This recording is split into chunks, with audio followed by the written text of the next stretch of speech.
हमारी एजेंसियां इस षड्यंत्र की तह तक जाएगी।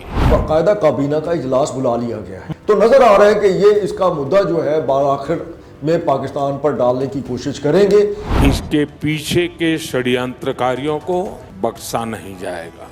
और कुछ भी नहीं तो उनकी वो 5 से 6 लाख फौज जो है वो पाकिस्तान की सरहदों पर, लेकिन पाकिस्तान की फौज जो है, पाकिस्तान की अफवाज जो है वो हर लम्हे चौकस है। उन्होंने भारत की एक एक जो नकलो हरकत है उस पर नजर रखी हुई है।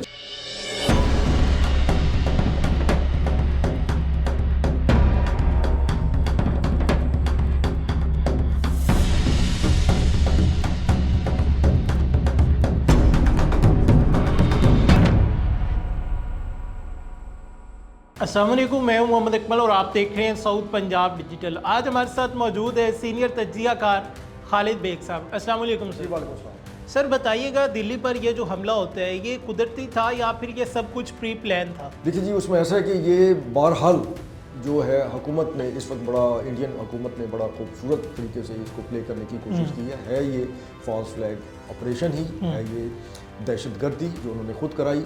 लेकिन उसके लिए उन्होंने जो मनसूबाबंदी की वो ये थी कि पहलगाम के अंदर जो एक उन्हें शर्मिंदगी का सामना करना पड़ा, शर्मिंदगी की वजह ये थी कि वो फौरी तौर पर जो पुलिस और जो उनके अपने मीडिया का रिएक्शन और फिर उसके ऊपर उनके या अपनी हुकूमत का जो रिएक्शन था वो इस तरह का था कि उसमें इतने ज़्यादा तज़ादात थे कि वो उनके लिए, इंडियन गवर्नमेंट के लिए बहुत बड़ा मजाक बन गया।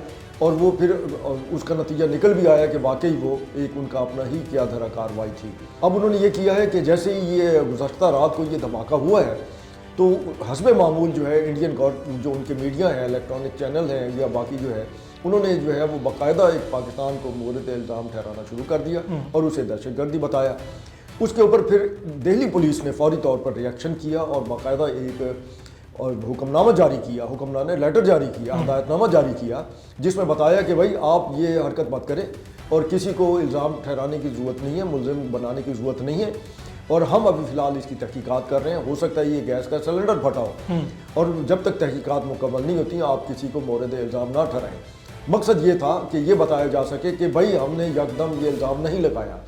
लेकिन उनसे एक और कोताही हो गई कि उसके बाद फिर उनके मीडिया ने बताना शुरू कर दिया कि जो नौयत है ब्लास्ट की वो गैस सिलेंडर की नहीं है, जिस तरीके से ये सारी तबाही फैली हुई है। तो उसके बाद फिर अचानक ही पता चला कि इंडियन पुलिस ने मुतारक हो गई है और ऑलरेडी उन्होंने हरियाणा और फरीदाबाद, ये दिल्ली के साथ का एक इलाका है फरीदाबाद, वहाँ भी गुज़श्ता हफ्ते कोई दहशतगर्दी की कार्रवाई हुई थी।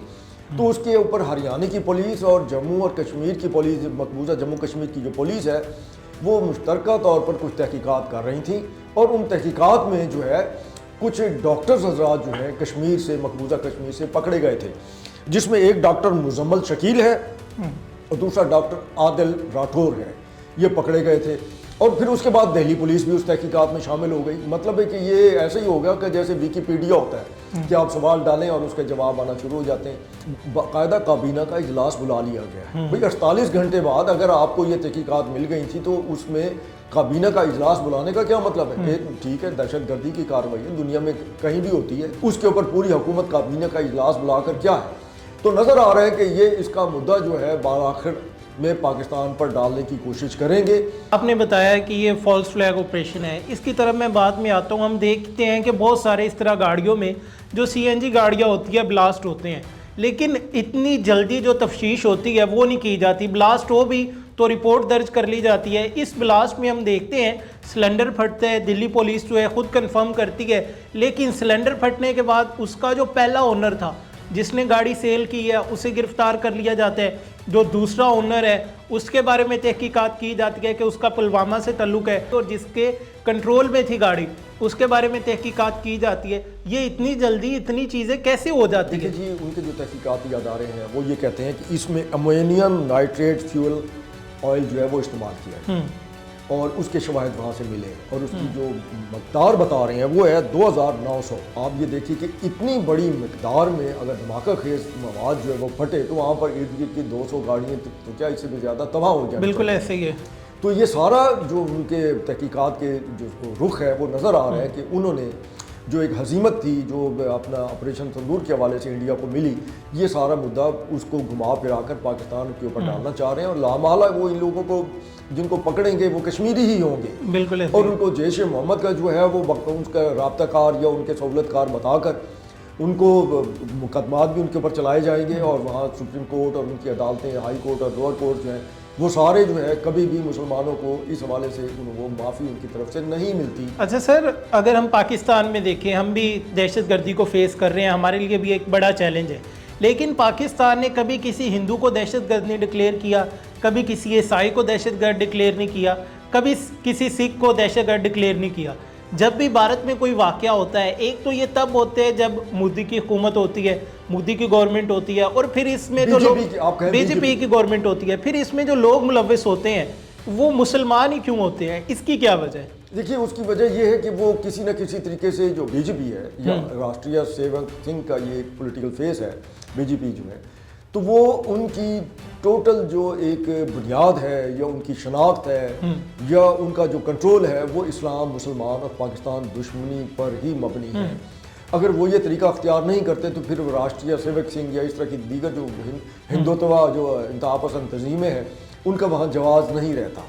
और फिर उसके ऊपर उनके अपने जो तालीम याफ्ता लोग हैं, उनके पढ़े लिखे लोग हैं, वो चाहे हिंदू हैं चाहे सिख हैं, जो भी हैं, उसमें क्रिश्चियन भी हैं, वो हमेशा इसके खिलाफ जो है सरापा एहतजाज रहे हैं। ये सारे तबकात जो हैं वो बाकायदा उन्हें दहशतगर्द ही कहते हैं कि ये जो हिंदुत्व है ये सारी एक दहशतगर्द तंजीम है, और उसके ऊपर लिखा भी जाता रहा है और बोला भी जाता रहा है। लेकिन अब कहने का मतलब ये है कि पाकिस्तान कब तक हमसायगी में इंडिया की तरफ से इस तरह की दुश्मनी जो है उसकी खराफात जो है वो बर्दाश्त करता रहेगा, धमकी और ये सारा कुछ करता रहेगा। मतलब है कि आखिर हमने भी आगे बढ़ना है, तरक्की करनी है, सारा कुछ करना है, क्या हम इसी उसमें ही रह जाएंगे कि एक तो उसकी प्रॉक्सीज जो है अफगानिस्तान के रास्ते पाकिस्तान पर हमला आवर रहे और फिर हमारी सरहदों पर वो फौज लाकर हमारे लिए एक धमकी रवैया अख्तियार करे और हमारी सलामती के लिए ख़तरा बना रहे। अब जो मोदी है उसका बयान सामने आता है, वो कहता है कि हमारी एजेंसीज जो हैं वो इस धमाके के लिए लगी हुई है कि हमारी एजेंसीज इस साजिश की तह तक जाएगी और ज़िम्मेदारान जो है उन्हें छोड़ा नहीं जाएगा। ये मोदी का बयान आता है। और दूसरी चीज़, जब पहलगाम होते हैं मोदी इंडिया से बाहर था, अब दोबारा से दिल्ली में ये ब्लास्ट होते हैं, सिलेंडर फटते हैं, धमाका होता है, हमला होता है, अब फिर मोदी इंडिया से बाहर है। देखिए, आपने कहा कि जैसे मोदी का बयान है कि जी हमारी एजेंसी तहकीकात कर रही है, वो तहकीकात तो हो गई ना। हाँ। लेकिन उन्होंने इसमें तकरीबन कोई 15 लोगों को जो नामजद कर दिया है, जिसमें चंद नाम जो मैंने आपको बताए हैं उसमें से 3 अरेस्टेड हैं, एक भागा हुआ है। और वो ये कहते हैं कि जिस वक्त हरियाणा में इन्होंने दहशतगर्दी की और वहाँ पुलिस ने तहकीकात करके और इनके कुछ लोग जो है वो पकड़ लिए, तो उसके बाद ये जो था प्रोफेसर आमिर महमूद जो है ये एक खौफजदा हो गया, जो कि भागा हुआ है, और उसने पैनिक में आके यहाँ पर जो है ना बदमाश ये इसका धमाका जिस किया है, अब उसको वो ये भी कह रहे हैं कि हम ये भी तहकीक कर रहे हैं कि ये खुद का धमाका था, ये क्या था। वो जो 9 लोग मरे हैं जिनका बता रहे हैं कम से कम 9 लोग हैं, तो उनमें कहीं वो तो शामिल नहीं हैं।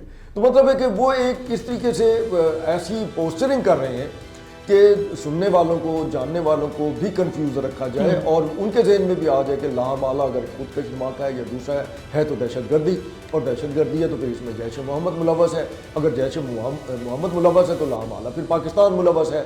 अभी ये जो राजनाथ सिंह है और नरेंद्र मोदी है, ये कह रहे थे कि ऑपरेशन सिंदूर ख़त्म नहीं हुआ, ऑपरेशन सिंदूर 2 दोबारा से आएगा। क्या ये वही फेज शुरू होने वाला है, ये दोबारा पाकिस्तान पर हमला करेंगे? देखिए जी, इसमें बहरहाल एक चीज़ तो ये जहन में रखिए कि इस वक्त जो उनकी तरशोल की एक्सरसाइज है वहाँ पर जो हो रही थी वो इख्तिताम पजीर होने वाली है। अगर उसने कोई कार्रवाई की तो वो समंदर के रास्ते नहीं करेगा, वो अपनी गुजरात वाला इलाका वहाँ से नहीं करेगा, वो करेगा तो किसी ऐसी जगह से जहाँ वो ये समझे कि पाकिस्तानी उसके लिए तैयार नहीं है। लेकिन पाकिस्तान की फ़ौज जो है, पाकिस्तान की अफवाज जो है वो हर लम्हे चौकस है। हम तो इधर बैठकर बड़े मज़े से अपना स्टूडियो में बैठे हुए हैं, लोग अपना बाज़ार में फिर रहे हैं, शॉपिंग कर रहे हैं, होटलों में खाने खा रहे हैं, ख़रीदारी हो रही है बाज़ारों में। लेकिन हमारी फ़ौज जो है इस वक्त भी अपने फ़राइज़ की अदायगी के लिए हर तरह से चौकर चौबंद है और उन्होंने भारत की एक एक जो नकलो हरकत है उस पर नज़र रखी हुई है, चाहे वो एयरफोर्स की है, चाहे नेवी की है या आर्मी की है। तो बहरहाल हमें उसमें तो कोई इबाम नहीं है, हमें कोई शक नहीं है, और हमारी अवाम भी मुतमईन है कि हमारी इस फौज के होते हुए इंडिया की जरूरत नहीं है कि वो हमारे ऊपर कोई कार्रवाई करे, और अगर करेगा और अगर उसने हमले की हमाकत की तो मेरा ख्याल है कि पहले जो कुछ 4 दिन में हुआ वो 4 घंटों में ही उसका ज़्यादा जो है ज़ोरदार जवाब इंडिया को जो मिलेगा, फिर जो है उसे दोबारा शायद ट्रंप से रब्ता करना पड़े कि भाई जी आओ और हमारी जंग बंदी करो। अच्छा सर, अगर हम बात करें इनकी एक्सरसाइजेज चल रही थी, ड्रिल्स चल रही थी, तो इनकी जो फोर्सेस है उनकी कितनी तादाद बॉर्डर के साथ मौजूद है? देखिए जी इस वक्त उनकी जो है वो जितनी टोटल अगर देखें उनकी जो 4 कमांड्स हैं वो पाकिस्तान ही के लिए हैं। बज़ाहिर उसमें चाइना का भी जिक्र मौजूद है, लेकिन उसके बावजूद भी जब भी कभी जैसा कि 2001 में इन्होंने पाकिस्तान का मुआसरा किया, फिर ब्रास टैक में ये पाकिस्तान पर अपनी फ़ौज लेकर आए, इसी तरह का जब भी कभी होता है इस तरह का, तो वो कम अज़ कम और कुछ भी नहीं तो उनकी वो 5 से 6 लाख फ़ौज जो है वो पाकिस्तान की सरहदों पर ले आते हैं। बहुत शुक्रिया खालिद बेग साहब। नाज़रीन, आपने तमाम तर तफसीलात जानी कि किस तरह से भारत की जानिब से दोबारा से एक फॉल्स फ्लैग ऑपरेशन बनाने की कोशिश की जा रही है, जो कि भारत की जानिब से, भारतीय मीडिया की जानिब से और भारतीय इंस्टीट्यूशंस की जानिब से बुरी तरह से नाकाम हो चुका है, कि इनका प्रोपोगंडा जो है वो बुरी तरह से एक्सपोज हो चुका है। तमाम तर तफसीलात हमने आपके साथ शेयर की। मज़ीद जो अपडेट आएगी हम आपको बताएंगे। अपने मेज़बान मोहम्मद अकमल को दीजिए इजाज़त। अल्लाह ने के बाद।